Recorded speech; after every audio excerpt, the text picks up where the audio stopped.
So hello guys, welcome to future India academy. So ఇవాల్టి ఈ వీడియోలో what we are going to discuss is అసలు most న్యూస్లో ఇప్పుడు ఎక్కువ ఉన్నది ఏంటి అని అంటే ఇండస్ వాటర్ ట్రీటీ. సో ఈ ట్రీటీ సింప్లిఫైడ్ వేలో చెప్పడానికి ట్రై చేస్తానండి. సో ఒకసారి చూడండి, ఈజీగా అర్థమవుతుంది.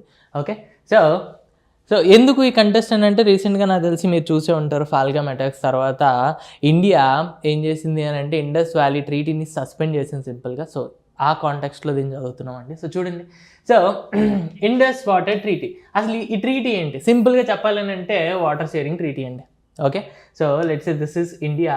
సో ఇక్కడ నుంచి మనకి పాకిస్తాన్కి ఒక 6 rivers వెళ్తాయండి. పంజాబ్ అనే ప్లేస్లో 5 rivers కలుస్తాయి, అందుకని 5 నదియోं का ప్రవాహ్, దాన్నే పంజాబ్ అంటామండి. అయితే అన్నీ ఇండియా నుంచే పాకిస్తాన్కి వెళ్తున్నాయి. సో కావాలి అని అనుకుంటే ఇండియా ఇక్కడ ఆపేయచ్చు. ఇండియా అలా ఆపకూడదు అని చెప్పి ఒక ట్రీటీ పెట్టుకున్నారండి. ఆ ట్రీటీ పేరే ఇండస్ వాటర్ ట్రీటీ.